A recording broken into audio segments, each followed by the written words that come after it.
Aujourd'hui, il y a de grandes nouvelles en provenance de l'Est de l'Ukraine. Ici, alors que les Russes sont sur le point de lancer leur offensive estivale sur plusieurs fronts, les Ukrainiens lancent leur propre campagne d'été, ciblant des actifs militaires et logistiques russes clés.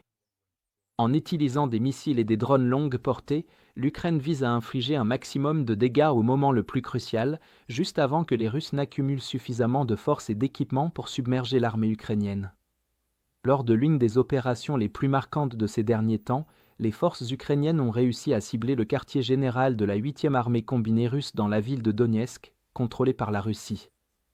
À l'aide de missiles Storm Shadow combinés à des drones, les Ukrainiens ont épuisé les défenses aériennes russes avant de dévaster complètement le vaste quartier général russe. Selon les médias locaux et les habitants, le bâtiment du quartier général a été rasé jusqu'au sous-sol, des groupes entiers de soldats russes tués étant évacués en continu. Parmi les morts confirmés figure l'une des principales cibles, le colonel Ruslan Goryashkin, commandant de la 8e armée combinée de la garde, qui a le contrôle absolu de toutes les forces russes opérant de Velika Novosilka à Pokrovsk, et à qui l'on attribue les seuls gains significatifs réalisés par les Russes depuis le début de 2024.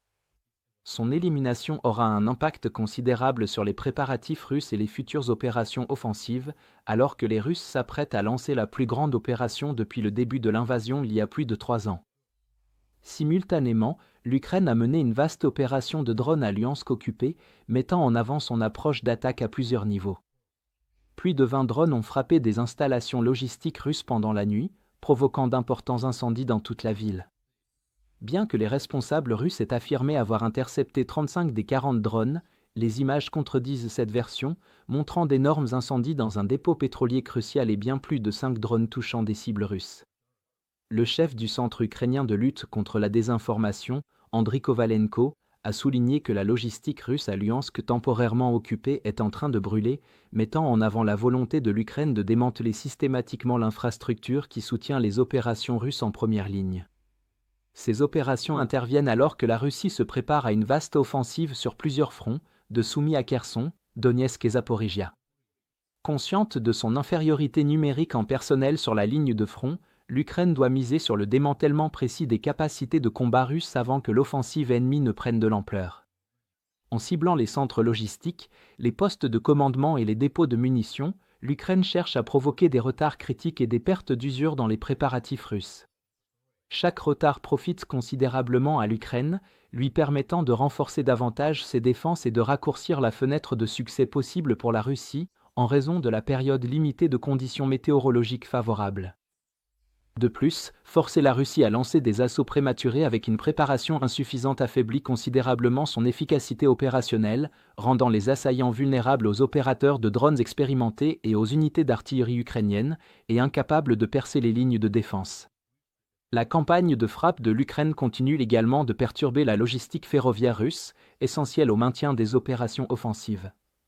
Comme vous vous en souvenez, les opérateurs de drones ukrainiens ont à plusieurs reprises frappé des points d'approvisionnement ferroviaire critiques à Zaporijia, entravant de manière significative les efforts de ravitaillement russes. De plus, les spécialistes ukrainiens du cyberespace ont temporairement mis hors service des services clés des chemins de fer russes à Voronezh, paralysant la gestion logistique dans le nord. En complément, les services de sécurité ukrainiens ont coordonné plusieurs opérations de sabotage direct, incendiant une locomotive de fret à Saratov et faisant exploser une voie ferrée à Voronezh, démontrant la capacité de l'Ukraine à mener des opérations de sabotage sur le territoire russe.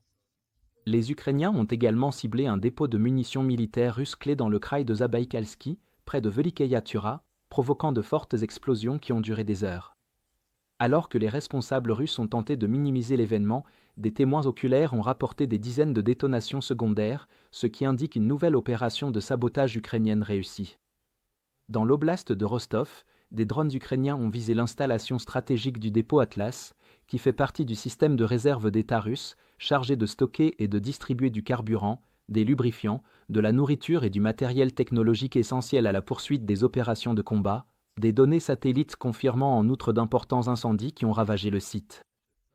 Dans l'ensemble, la stratégie de l'Ukraine consiste à compenser l'avantage numérique de la Russie en identifiant, en suivant et en ciblant les actifs logistiques militaires russes les plus critiques. Ces opérations précises maximisent les dégâts infligés aux capacités ennemies tout en utilisant de manière optimale l'arsenal limité d'armes de haute précision de l'Ukraine.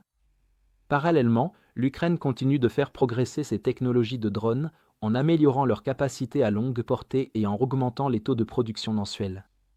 Cette approche systématique permet à l'Ukraine de maintenir et d'amplifier la pression, de saper efficacement les préparatifs russes et d'affaiblir de façon critique leur capacité à lancer une offensive estivale coordonnée et de grande envergure. Cela signifie que les soldats ukrainiens peuvent contrer plus efficacement des assauts russes affaiblis, modifiant ainsi la dynamique du champ de bataille en faveur de l'Ukraine. Si vous êtes contre l'invasion de l'Ukraine et que vous souhaitez soutenir le travail que je fais, pensez à vous abonner à notre site d'actualité indépendant. Vous y trouverez nos analyses stratégiques exclusives, des aperçus complets de tous les fronts et des vidéos d'analyse tactique régulières. En vous abonnant, vous montrerez non seulement votre soutien à cette chaîne, mais vous aiderez également à défendre le journalisme indépendant. Le lien vers notre site est dans la description. Merci d'avoir regardé ce reportage et je remercie tous ceux qui ont décidé de nous rejoindre.